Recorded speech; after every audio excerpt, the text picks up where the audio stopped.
Namaste, welcome to Sai Pathashala. நாம் இன்றைக்கி குரு சரித்திரமில் அத்தியாயம் 9, அதாவது சாப்டர் 9 பார்க்கலாம். குருவின் மகிமை இருந்தால் ஒரு வண்ணான் கூட ஒரு பெரிய மன்னர் ஆகலாம் அப்படிங்கிறதுக்கான உதாரணம் இந்த கதை.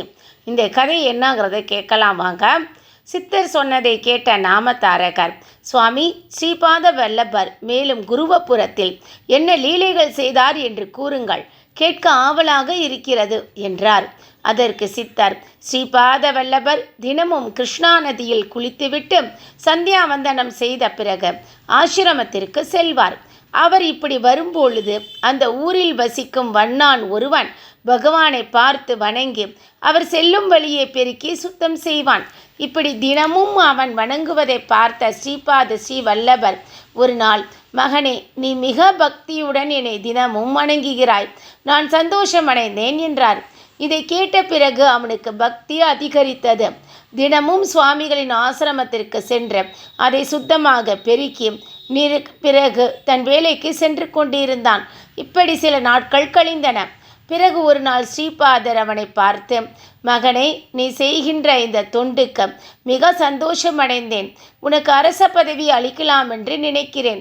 உனக்கு சம்மதம் தானா என்று கேட்டார். சுவாமி, நீங்கள் உண்மை கூறுபவர், நீங்கள் நினைத்தால் நடக்காதென்பது கிடையாது என்று சொல்லி சந்தோஷமடைந்தான் அந்த வண்ணான். அப்படி இருக்கையில் ஒரு நாள் நதிக்கரையில் இவன் ஆடைகளை துவைத்து கொண்டிருக்கையில் அவ்வழியே ஒரு முகமதிய அரசர் யானைகள், குதிரைகள் மற்றும் சேவகர்களுடன் நதிக்கரையில் தன் மனைவி மக்களுடன் ஆனந்தமாக நீராட வந்தார். அதை பார்த்தவுடனே அவனுக்கு, அந்த வண்ணானுக்கு பிறந்தால் இப்படி அரச குலத்தில் பிறந்து சகல வைபவங்களை அனுபவிக்க வேண்டுமே தவிர என் போல் உழைக்கும் பிறவி எடுப்பதில் என்ன பயன் என்ற எண்ணம் மனதில் தோன்றியது. உடனே அவனுக்கு முன்னொரு முறை ஸ்ரீபாத வல்லபர் அரச பதவி அளிக்கலாம் என்று கூறியது நினைவுக்கு வந்தது.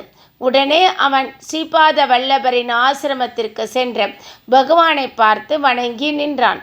அவனை பார்த்தவுடனே இவன் மனத்தில் ஏதோ ஒரு எண்ணத்துடன் வந்திருக்கிறான் என்று நினைத்து, மனதில் ஏதோ ஆசையுடன் வந்திருக்கிறாய் என்று தெரிகிறது, அது என்ன என்று சொல் என்றார்.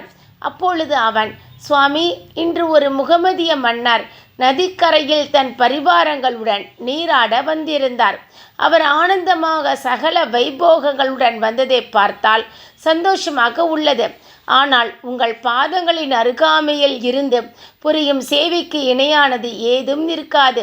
அறியாமையால் சாதாரண உலகின் சந்தோஷங்களுக்கு ஆசைப்படுகிறோம் என்று கூறினான். அதற்கு பகவான், பக்தா, உனக்கு அரசாள வேண்டுமென்ற ஆசை பிறந்தது, அதை உனக்கு அளிக்கின்றேன். மனதில் தோன்றிய ஆசைகள் நிறைவேறாவிட்டால் அவை அடுத்த பிறவி எடுப்பதற்கு வழிவகுக்கும். ஆகையால் அந்த ஆசைகளை தீர்த்து கொள்ள வேண்டும். உனக்கு இந்த பிறவியிலே அரசராக வேண்டுமா, இல்லை அடுத்த பிறவியில் அரசராக வேண்டுமா கூறு என்றார். அதற்கு அவன், சுவாமி, எனக்கு வயதாகிவிட்டது. வயதான காலத்தில் வைபவங்கள் என்ன அனுபவிக்க முடியும்? இளமை காலத்தில் அனுபவித்தால் சந்தோஷமாக இருக்கும். ஆகையால் அடுத்த பிறவியில் மன்னராக வரமளியுங்கள் என்று கூறினான்.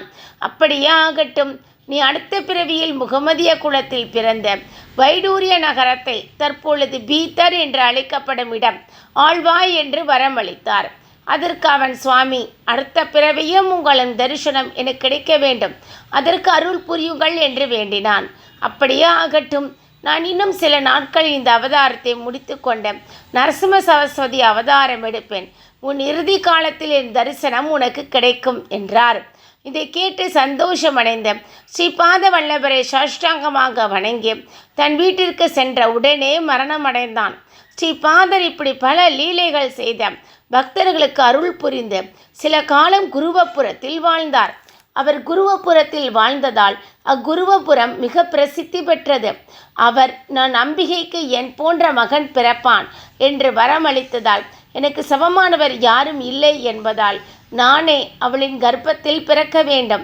ஆகையால் என் இந்த அவதாரம் முடிக்க வேண்டிய நேரம் வந்துவிட்டது என்று நினைத்த புரட்டாசி மாதம் தேய்பிரை துவாதசி திதி ஹஸ்த நட்சத்திர நாளன்று கிருஷ்ணா நதியில் மூழ்கி மறைந்தார்.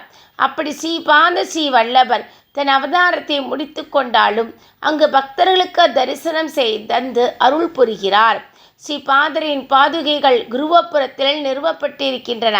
தற்பொழுது பக்தர்கள் புரட்டாசி மாதம் தேய்பிரே துவாதசி திதி என்ற குருவபுரத்திற்கு சென்று ஸ்ரீ பாதரை வணங்கி தங்களின் கோரிக்கைகளை நிறைவேற்றிக் கொள்கிறார்கள். ஸ்ரீ பாதரின் அவதாரத்தினால் குருவபுரம் உலக புகழ் பெற்றது.